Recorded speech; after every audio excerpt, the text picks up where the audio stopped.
Intelligence organizations work for the benefit of the states. They are a part of the war and peace. There are many aspects of their mysterious and secretive work that are unknown to ordinary citizens.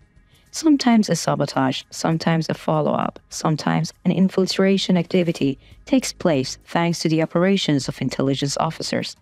Although the agents with the sunglasses that we often see in movies do not find a place in real life, they carried out operations that are more exciting than the movies. If the intelligence organizations of the states are strong, the interests of the country can be better protected in the war and peace. For this reason, many modern states have their own intelligence services. In some countries, domestic and foreign intelligence organizations are spread, while the others they work together. Ukraine's military intelligence directorate successfully carries out the intelligence activities of the Ukrainian state. The Intelligence Directorate, which works under the Ministry of Defense of Ukraine, carries out activities directly under the General Staff of Ukraine. The motto of the Military Intelligence Directorate, which takes its legal basis from the Ukrainian constitution, is known as statehood, professionalism, and honesty. Ukrainian intelligence services have carried out many important operations since the beginning of the Russian occupation. In the background of the successful offensive operations of the Ukrainian armed forces, there are important works of Ukrainian intelligence. Since intelligence activities are part of a long process, the accumulation of knowledge from the parts and the organizations against the Russian occupation stands out as the success of the Ukrainian intelligence.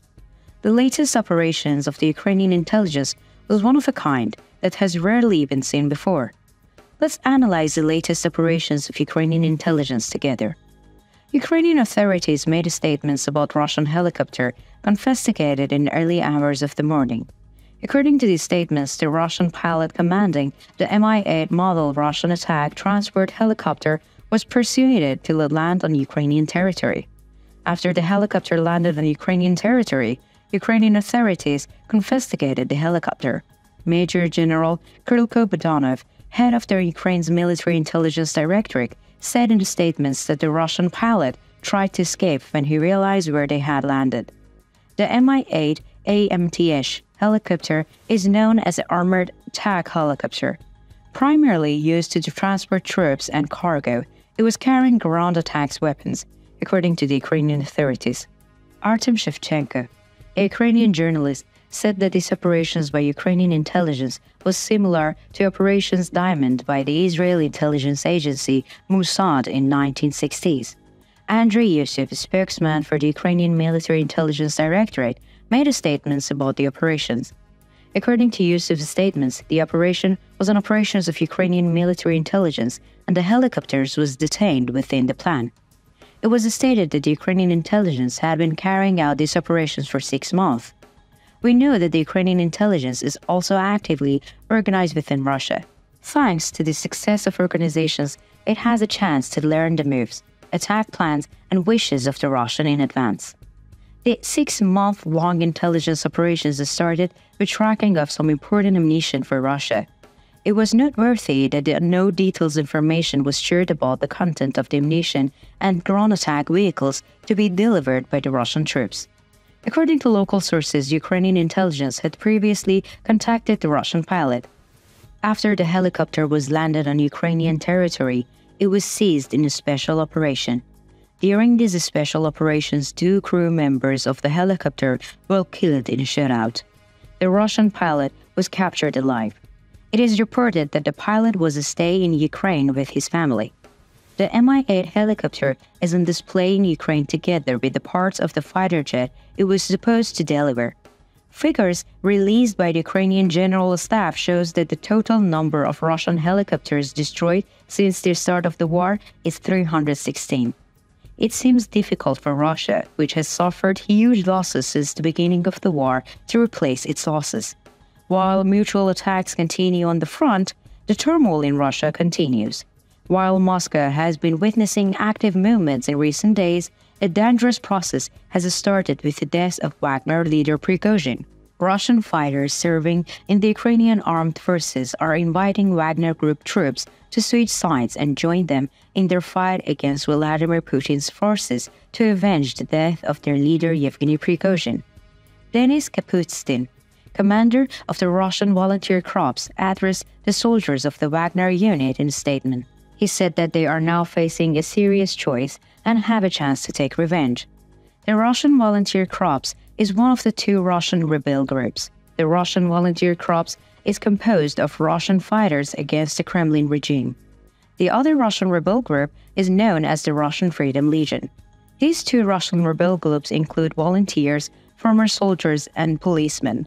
They are actively fighting against Russia in the occupied territories of Ukraine, demanding a change of power in Russia and an end to the war as soon as possible. When Kapustin, the commander of the Russian volunteer corps, addressed the members of the Wagner Group, one detail stood out. Kapustin calls on the members of the Wagner Group to join the ranks, but he refers to those who have not committed war crimes. Kapustin told the Wagner members to join the Ukrainian side to take revenge and let's end this war together and march to Moscow.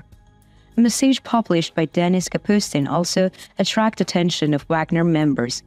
In it, he said that bravery and honor still means something, and that is why he addressed Wagner. Kapustin said that apparently founding chief Prigozhin and senior commanders were executed in a cynical manner. It is also clearly known who was behind these executions, and therefore a serious choice awaits you, he said, winning the sympathy of Wagner members. Referring to the previous Wagner revolt, Kapustin said that this time it would not be left unfinished. Come and let's overthrow the regime in Moscow together. When we analyze the events of the last days, it seems that there is a serious turmoil in Russia. The paranoia and depression brought about by the war are being felt most intensely. The Kremlin administration's failure to do anything to reassure the people is causing even greater concerns. According to the information we have obtained from local sources, there is a serious demoralization in Russian military units.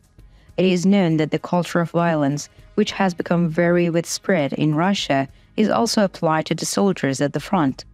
Practices such as barrier troops assigned to kill Russian soldiers retreating from the front line are destroying the psychology of many soldiers. It seems that the Russian army may gradually dissolve if the process continues like this. On the Ukrainian front, recent developments were promising. Successful attacks and advances on the front in recent days has boosted the morale of Ukrainian troops. In addition to this, the turmoil in Russia gives Ukrainian troops a great advantage. In the coming days, bigger attacks are expected from Ukraine. How do you evaluate the operations of the Ukrainian military intelligence? What do you think is the importance of military intelligence activities in war and peace? Do you consider Ukrainian intelligence successful? How do you think the call of the commander of the Russian volunteer corps, Denis Kapustin, to the Wagner troops can be interpreted? What do you think Russia's reaction will be if the Wagner group joins the Ukrainian ranks? We value your opinion. Please share it with us.